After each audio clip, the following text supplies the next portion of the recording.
नमस्कार, आप देख रहे हैं सुरागीला न्यूज चैनल का उत्तराखंड बुलेटिन और मैं हूं आपके साथ उनजिला फातिमा। आइए नजर डालते हैं आज की फटाफट खबरों पर। राष्ट्रीय खेलों की मशाल का लोहाघाट पहुंचने पर खेल प्रेमियों ने किया स्वागत। मौसम विभाग उत्तराखंड ने एक बार फिर बारिश बर्फबारी की जताई संभावना। उत्तराखंड परिवहन निगम की जर्जर बसों को अब नहीं चढ़ाया जाएगा पहाड़। करीब 1 करोड़ की स्मैक के साथ यूपी के नशा तस्कर की पुलिस मुठभेड़, तस्कर को लगी गोली। नए साल 2025 को लेकर मुख्यमंत्री पुष्कर सिंह धामी ने कही बड़ी बातें। उत्तराखंड शासन ने 6 IAS अधिकारियों के कार्यभार में किया बदलाव।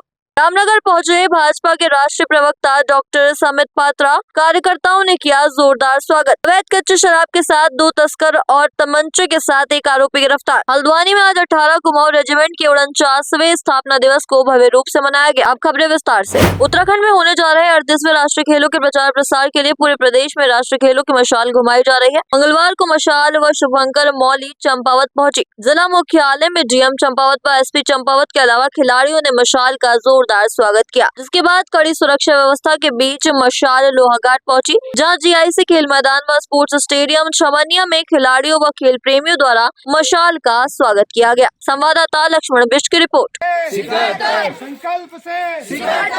खेल उत्तराखंड के जो हमारे खेल हैं, इसकी मशाल यहाँ पर आई है। आज हमने इनका सभी खेल खिलाड़ियों और सामाजिक लोग और पूर्व खिलाड़ियों द्वारा इसका स्वागत किया गया है और सभी हम लोग इसमें समारोह में शामिल हैं। और अभी लोहाघाट के अंतर्गत अपने GIC में पहुँचे हैं। हमने इसको ऋषिसर से GIC तक और GIC से हम इसको खेल मैदान छमनिया तक इसका हम प्रतीक रूप में जो है इसमें प्रतिभा करें। राष्ट्रीय खेल हमारे प्रदेश में 28 जनवरी से 14 फरवरी के मध्य आयोजित किए जाने हैं और इसकी जो ये मशाल यात्रा है, ये प्रचार प्रसार के लिए यहाँ पर आयोजित की जा रही है कि हमारा प्रदेश एक छोटा सा प्रदेश होकर इतने बड़े संकल्प को पूरा करने जा रहा है। इसके लिए जो हमारी ये मशाल यात्रा है, ये 26 दिसंबर से प्रारंभ की गई है, जो कि नैनीताल हल्द्वानी से प्रारंभ की गई और 2 दिन 26 और 27 को विभिन्न नैनीताल जिले के विभिन्न क्षेत्रों में इसके द्वारा प्रचार प्रसार किया गया और 28 और 29 दिसंबर को उधम सिंह नगर में विभिन्न जगहों पर प्रचार प्रसार किया गया। 30-31 हमारे जनपद को समय दिया गया है और कल 30 तारीख को हमारे चंपावत जनपद के टनकपुर क्षेत्र में और बनबसा क्षेत्र में इस प्रचार प्रसार वाहन द्वारा विभिन्न स्थानों पर रैली और प्रचार प्रसार किया गया। आज 31 तारीख को जनपद मुख्यालय चंपावत में एक भव्य रैली का आयोजन किया, जो कि गौरल चौड़ से होकर GIC मैदान तक लगभग 100 से 150 बच्चों के माध्यम से और हमारे जितने भी वरिष्ठ खिलाड़ी और DM सर, आपके SP सर और CDO सर के द्वारा भी उसमें प्रतिभाग किया गया। और साथ ही उसके बाद अभी ये जो लोहाघाट क्षेत्र में इस रैली का आयोजन किया जा रहा है, इसके बाद हमारा जो छमनिया में एक नया मैदान बनने जा रहा है, वहाँ पर हम ये हमारी जो यात्रा है वहाँ पर जाएगी। उसके पश्चात खेती खान, क्योंकि पार्टी क्षेत्र अभी अछूता ना रह जाए, इसलिए खेती खान में भी हम मशाल को भी ले जाएंगे। उसके बाद बाराकोट होते हुए घाट में हमारे जो पिथौरागढ़ के जिला क्रीड़ा अधिकारी हैं अनूप जी, उनको यह मशाल सौंपी जाएगी। उसके बाद अगले आगामी दिनों में पिथौरागढ़ होते हुए, अल्मोड़ा होते हुए पूरे उत्तराखंड के सभी जनपदों में इस मशाल यात्रा द्वारा प्रचार प्रसार किया जाएगा। पूरा जिला प्रशासन के भी हम बहुत आभारी हैं कि उन्होंने पूरे प्रशासन की टीम को और SP साहब के बाद पूरी पुलिस प्रशासन की टीम को भी उन्होंने हमें यहाँ उपलब्ध कराया है और उससे एक माहौल पैदा करने में बड़ी सहूलियत मिली है। पुलिस के लोग, प्रशासन के लोग जब मिले हैं तो काफ़ी इससे माहौल, हम चाह रहे हैं जो निकल रही है मशाल पूरे क्षेत्र में, इससे काफ़ी जागरूक हो गए खिलाड़ी। आने वाले समय में निश्चित रूप से खेलों के प्रति खिलाड़ी का रुझान होगा और राष्ट्रीय चित्र पर कहीं न कहीं अपना स्थान अवश्य प्राप्त करेंगे। और मैं प्रशासन के लिए पुनः कह रहा हूँ, तहसीलदार साहब खुद खड़े हैं यहाँ प्रशासन के लोगों का, जिला प्रशासन और पुलिस प्रशासन, काफी बड़ा योगदान उनका इस कार्यक्रम में है। इनको भी मैं धन्यवाद देना चाहूँगा। मौसम विभाग उत्तराखंड ने एक बार फिर बारिश बर्फबारी की संभावना जताई है। मौसम वैज्ञानिक रोहित थपलियाल ने बताया कि 5 और 6 जनवरी को पश्चिमी विक्षोभ के सक्रिय होने की उम्मीद है, जिसके चलते पर्वतीय क्षेत्रों में हल्की बारिश और बर्फबारी की संभावना है, जिससे तापमान में गिरावट आएगी। वहीं मौसम वैज्ञानिक रोहित थपलियाल ने बताया कि 2 से 3 दिन मैदानी क्षेत्रों में घना कोहरा छाने की संभावना है। संवाददाता सुनील राज की रिपोर्ट।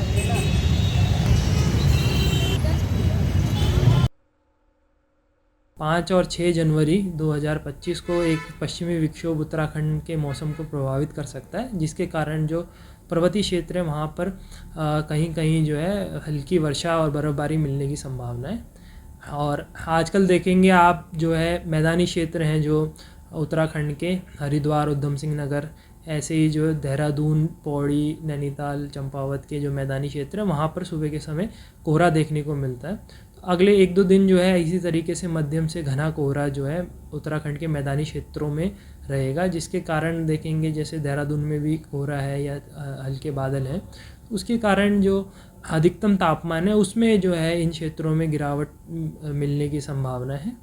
और दिन के समय जो है थोड़ा ठंडा इन क्षेत्रों में, जो मैदानी क्षेत्रों में 1-2 दिन रह सकता है। उत्तराखंड परिवहन निगम की जर्जर बसों को अब पहाड़ नहीं चढ़ाया जाएगा। जो बसें अपनी आयु पूरी कर चुकी हैं उन्हें नीलाम किया जाएगा और जहां जरूरत है वहां नई बसें चलाई जाएंगी। पहाड़ों पर सवारियों की संख्या को देखते हुए छोटी और बड़ी दोनों तरह की बसों को चलाया जाएगा। संवाददाता सुनील राज की रिपोर्ट।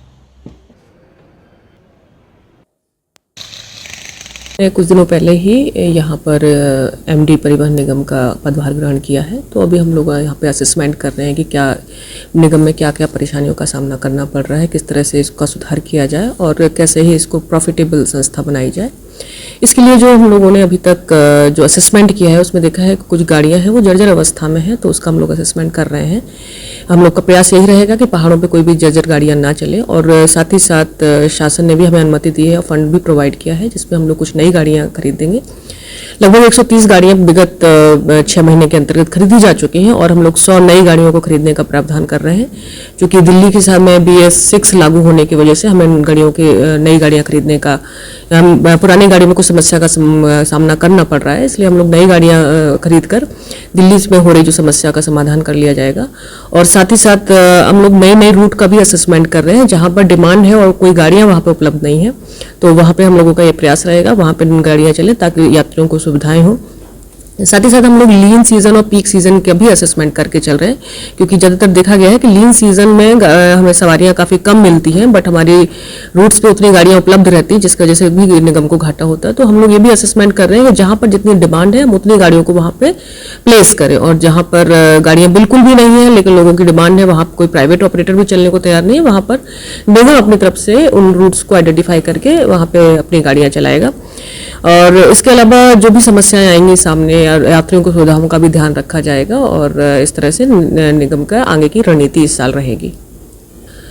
इसमें भी हम लोग यही असेसमेंट कर रहे हैं कि कई जगह गाड़ियां हमारी फुल कैपेसिटी में नहीं चल पा रही हैं, उसमें उतनी डिमांड नहीं है या ऑलरेडी ऑपरेटर्स वहाँ उपलब्ध हैं, तो ऐसे में हम लोग इस पर भी विचार कर रहे हैं कि जहाँ पर जितनी सवारी है उतनी ही कैपेसिटी की गाड़ी चलाई जाए। पहाड़ों पे खासकर जहाँ पर डिमांड कम है वहाँ पे छोटी गाड़ियों को भी हम लोग लॉन्च करने का प्रयास करेंगे, सो दैट निगम की प्रॉफिटेबिलिटी भी रहे और यात्रियों को सुविधा भी रहे। तो इस तरह का भी हम लोग विचार कर रहे हैं। खासकर जो टूरिस्ट सीजन है और यात्रा सीजन है उसमें भी हम लोग डिमांड का असेसमेंट कर रहे हैं, ताकि हम लोग पहले से ही डिमांड का भी हम लोग असेसमेंट करके उसको हम लोग जितनी गाड़ियों की उस वक्त जरूरत होगी उस वक्त उतनी गाड़ी हम लोग प्लेस करें, इसका भी हम लोग असेसमेंट कर रहे हैं। उत्तराखंड के मुख्यमंत्री पुष्कर सिंह धामी ने नशा मुक्त उत्तराखंड बनाने की दिशा में उधम सिंह नगर पुलिस लगातार कार्य कर रही है। उधम सिंह नगर जनपद की पुलभट्टा थाना पुलिस टीम की यूपी के नशा तस्कर से मुठभेड़ हो गई। गोली लगने से नशा तस्कर घायल हो गया। आरोपी के पास से 1 किलो अवैध स्मैक बरामद की गई। संवाददाता राजू सहगल की रिपोर्ट।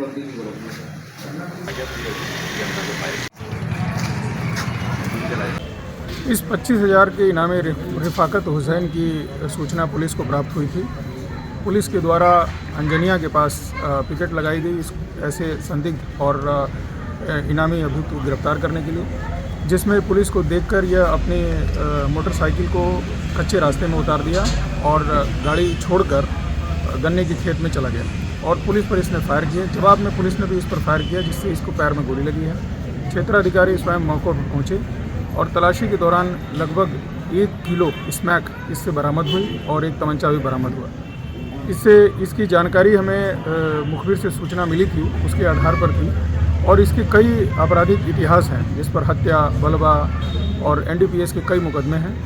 पूछताछ में इसने स्वयं बताया कि ये 5 से 7 करोड़ रुपए तक की इसने संपत्ति अर्जित की और उतनी ही कीमत की संपत्ति को उत्तर प्रदेश पुलिस ने सीज भी किया है। आगे इसकी और पूछताछ की जा रही है कि यह कौन कौन और लोगों से जुड़ा हुआ है। इसने यह भी बताया कि ये आज जो स्मैक लेके जा रहा था वो नैनीताल में किसी को देने ले जा रहा था, उसके बारे में भी जानकारी की जा रही है।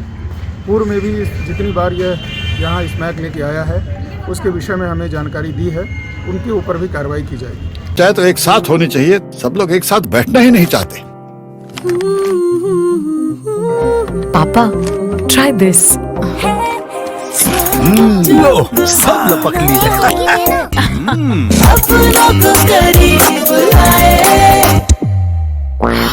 ये क्या हाल कर दिया है रूम का? बस कल से चाय। कल से चाय मेरे रूम में। देवर पान नमकीन। नए साल 2025 को लेकर मुख्यमंत्री पुष्कर सिंह धामी ने अपने संकल्पों को दोहराते हुए कहा कि इस साल और अधिक काम करना है। सीएम ने कहा पिछले साल काफी उपलब्धि राज्य के नाम रही है। बताया कि 2025 में उत्तराखंड अग्रणी राज्यों में शामिल होगा। इसके साथ ही कनेक्टिविटी के क्षेत्र में भी साल 2025 में बहुत काम होने हैं। साथ ही भू कानून और यूनिफॉर्म सिविल कोड भी लागू किया जाए। इसके अलावा कई और नीतिगत निर्णय भी लिए जाने हैं। संवाददाता सुनील राज की रिपोर्ट। देखिए 2024 हमारे लिए बहुत उपलब्धि भरा साल था और 2025 हमारे लिए बहुत ही अवसर का साल है। एक तो सबसे पहले राज्य के अंदर 2025 में राष्ट्रीय खेल हो रहे हैं, उसकी मेज़बानी उत्तराखंड राज्य को मिली है, देवभूमि के लोगों को मिली है। और साथ ही साथ हम 25वें साल में प्रवेश कर रहे हैं। ये रजतोत्सव हमारा ये भी उपलब्धियों भरा रहेगा और नए कीर्तिमान स्थापित करेगा, क्योंकि उत्तराखंड 25 साल का हो गया है। हर क्षेत्र में हमको नई उपलब्धियां प्राप्त करनी हैं।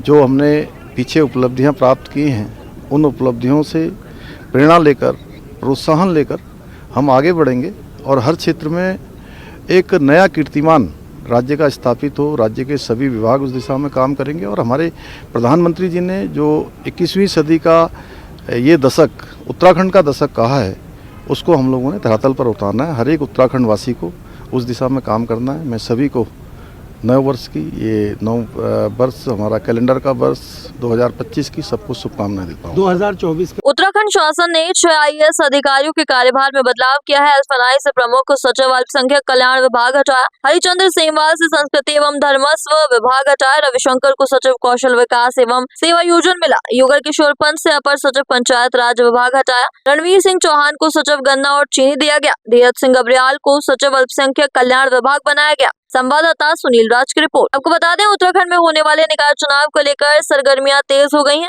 वहीं चुनाव मैदान में अपनी किस्मत आजमा रहे विभिन्न पार्टियों के प्रत्याशियों ने भी अपना चुनाव प्रचार तेज कर दिया है, जिसके चलते बुधवार को भारतीय जनता पार्टी के राष्ट्रीय प्रवक्ता एवं राज्यसभा सांसद डॉक्टर संबित पात्रा रामनगर नगर पालिका के अध्यक्ष पद के लिए पार्टी के प्रत्याशी मदन जोशी के समर्थन में पार्टी के चुनावी कार्यालय में पहुंचे, जहां पार्टी प्रत्याशी मदन जोशी के साथ ही रामनगर विधायक दीवान सिंह बिष्ट एवं कार्यकर्ताओं ने उनका जोरदार स्वागत किया। संवाददाता राजीव अग्रवाल की रिपोर्ट।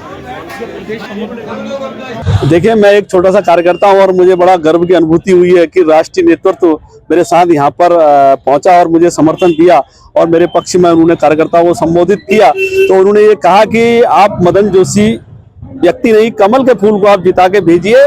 केंद्र में भी हमारी सरकार, राज्य में भी हमारी सरकार और नगर पालिका में हमारी वो ट्रिपल इंजन के रूप में काम होगा और मुझे राष्ट्रीय नेतृत्व, प्रदेश नेतृत्व का आशीर्वाद मिलता रहता है। तो मैं आपके माध्यम से ये कहना चाहता हूं कि रामनगर का चौमुखी विकास होने जा रहा है। और उन्होंने एक बात कही कि फिर बार उन्होंने एक बात कही कि एक रहेंगे तो सेफ रहेंगे का नारा दिया, लेकिन उसमें गरीब हो।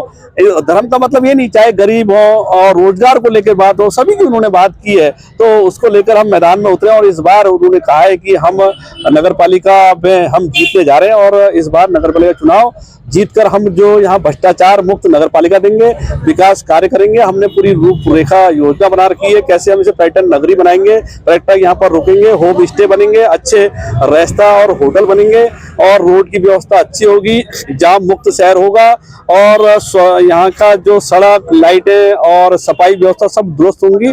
और इन्हीं सभी काम को लेकर हम लोग चल रहे हैं। चाहे धनगढ़ी का मैंने उनसे निवेदन किया था, रोडवेज का निवेदन तक किया था, तो सारे काम हमारे हो रहे हैं। तो इस बार विकास को लेकर हम मैदान में हैं। बाकी जो भ्रष्टाचार है उसके खिलाफ कांग्रेस में जो फुटबॉल हुई है तो सबको पता है, तो भारतीय जनता पार्टी रामनगर से भारी बहुमत से जीतने जा रही है। खबर जनपद उधम सिंह नगर के जसपुर कोतवाली क्षेत्र से है, जो नशे की रोकथाम के लिए पुलिस द्वारा लगातार नशा कारोबारियों के खिलाफ कार्रवाई की जा रही है। एक बार फिर जसपुर पुलिस को बड़ी सफलता हाथ लगी है, जहां पुलिस ने अवैध कच्ची शराब के साथ 2 आरोपियों को गिरफ्तार किया है, जिनके पास से 50 लीटर से अधिक कच्ची शराब बरामद की गई है। तो वहीं एक आरोपी उदय को अवैध तमंचों के साथ गिरफ्तार किया गया। संवाददाता दीपक चौहान की रिपोर्ट। जो 31 नाइट को जो है, जो एक उदय नाम का लड़का है, साथी चोर भी है, बाइक पे भी है, पहले भी जेल जा चुका है। उसके पास तमंचा था, वो अपना जो है खुशी के हर्ष पहले फायर करना चाहता था, तो सूचना मिली हमारे चौकी इंचार्ज को, तत्काल गए उनको पकड़ के जो है अरेस्ट कर लिया। और अन्य 2 मामलों में जो है आजकल चुनाव का दौर चल रहा है, तो कच्ची शराब को लेकर जो है मोहल्ले में बांटने या यूँ कहिए कि भाई बेचने जाने थे, उनको भी जो है अलग अलग मामले में 2 लोगों को गिरफ्तार कर लिया गया। 50 लीटर से अधिक शराब है। चाहे तो एक साथ होनी चाहिए, सब लोग एक साथ बैठना ही नहीं चाहते। पापा ट्राई दिस। लो सब लपक लिए।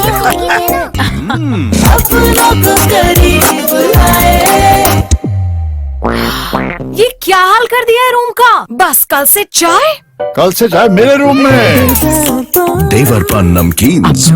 हल्द्वानी में आज 18 कुमाऊं रेजिमेंट के 49वें स्थापना दिवस को भव्य रूप से मनाया गया, जहां 18 कुमाऊं के भूतपूर्व सैनिकों ने रंगारंग कार्यक्रम प्रस्तुत किए। भारतीय सेना में अपनी अलग पहचान रखने वाले 18 कुमाऊं रेजिमेंट के भूतपूर्व जवानों ने 49वें स्थापना दिवस पर आयोजित कार्यक्रम में उपस्थित भूतपूर्व सैनिकों ने इस मौके पर सेना में बिताए अपने कार्यकाल को याद किया। संवाददाता दीपक अधिकारी की रिपोर्ट।